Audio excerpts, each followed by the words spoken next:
Ryan. Welcome back to How Farms Work. We are in the 7600 and we are hooked up to the manure spreader.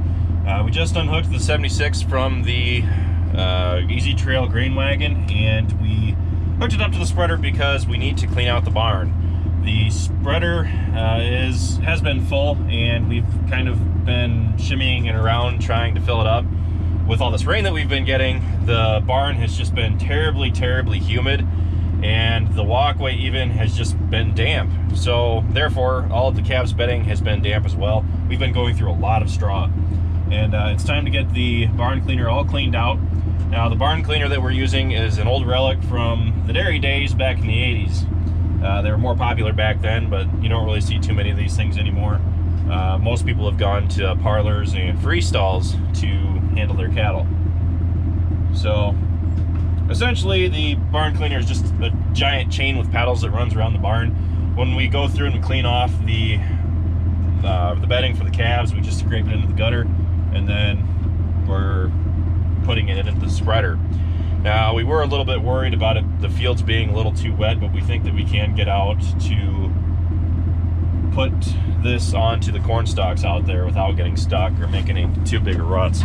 So the reason we use straw over corn fodder is because we have used corn fodder in the past, and it doesn't really soak up the moisture as well as straw does, and straw is a lot easier to handle as far as scraping off from underneath the calves. So we're going to clean out the barn and just kind of see where the day goes from there. It's been terribly rainy the last 2 weeks.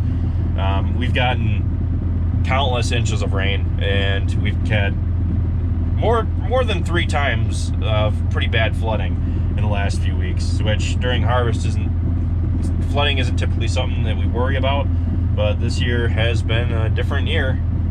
So anyway, once this is full, I'm gonna take it back out and see how much is left in the barn. I know that the barn cleaner is pretty full all the way around the barn. Now, you may notice that I am wearing my winter coat.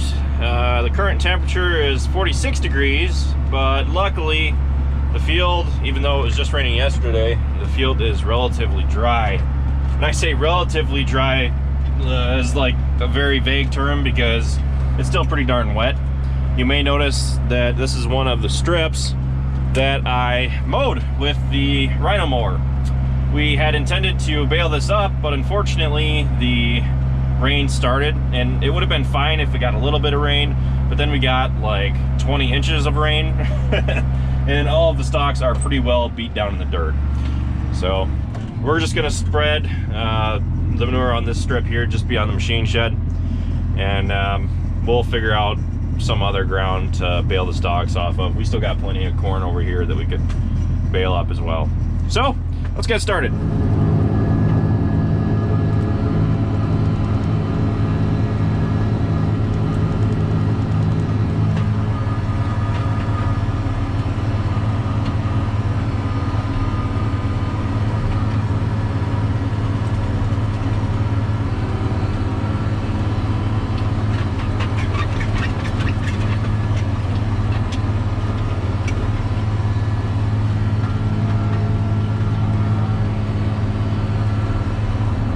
So after making the first pass, I can definitely say that it is still very wet out here, and I don't think we'd have very good luck spreading on just corn stalks or bare dirt.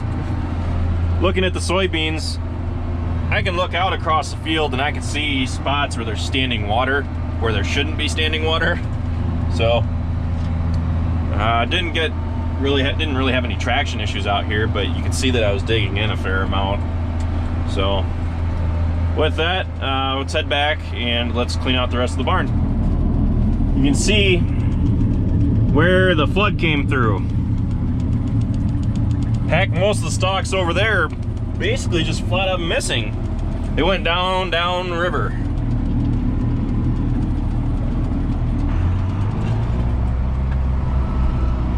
There's also a pond out in the pasture that it hasn't been there in probably 10, 15 years.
Well, since we've got the spreader hooked up, might as well clean up this little manure pile that we got out here.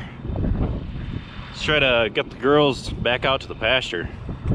I think if I just walk out there, they'll follow me.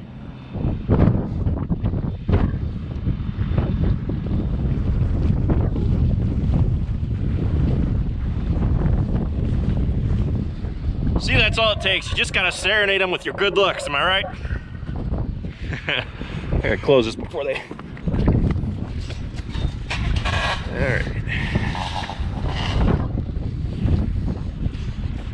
Alright, I gotta pull the 76 in here, and I gotta go get the Bobcat. Don't give me sass. That's right, I heard that.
substantially better than it was and as good as it needs to be. So I'm gonna put this back in the shed, haul that last load out, and call it good.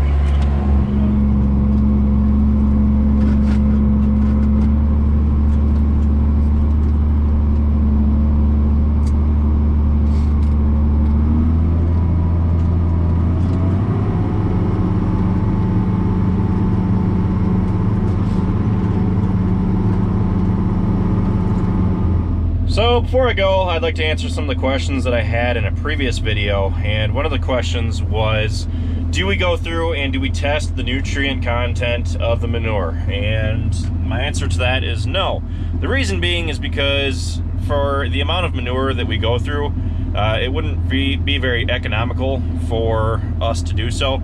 It would be pretty handy to know what we're putting down, but unfortunately we don't have an efficient means of putting the manure down, which this spreader does a good enough job for us. We don't need anything high tech. I would like to have like a giant push spreader, but you know, it just kind of boils down to what we can afford, and to buy a new large manure spreader really isn't on the agenda.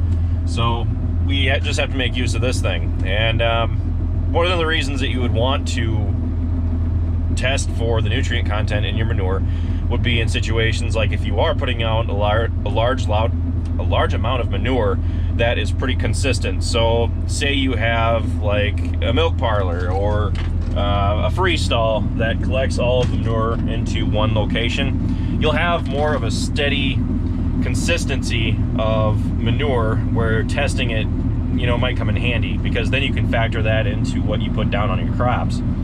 But for us, for the amount of manure that we have, you know, it's just not really economically viable.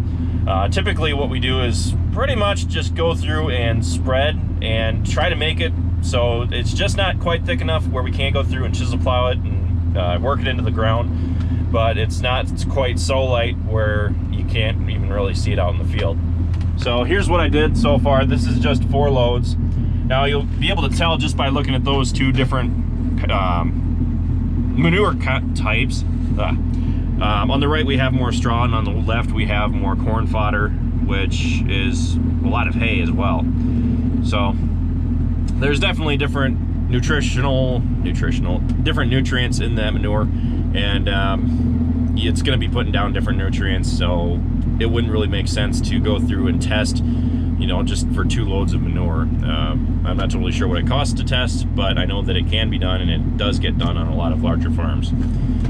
So with that, we are going to be heading into harvest again very soon. Yes, I did start my harvest beard. I'm calling a mulligan on the first 2 days of harvesting that we had, because, well, actually it was more than 2 days, but on the first few days of harvesting that we had, because we worked a little bit and then it just started raining, and then we got held back. So with that, we'll probably let you go. Be sure to stay tuned. We're going to be getting back into harvesting very soon, pretty much as soon as it dries up and we can get through the field without getting stuck, which, for how the wind's blowing and the temperature that it's been and how the humidity is, I'm pretty sure that'll be pretty quick here. So with that, I'll let you all go. Thank you for watching this video. Be sure to check out all of our other ones. Be sure to like, comment, subscribe, and be sure to tell a friend about how farms work if you enjoyed this video. With that, I'll see you next time, guys.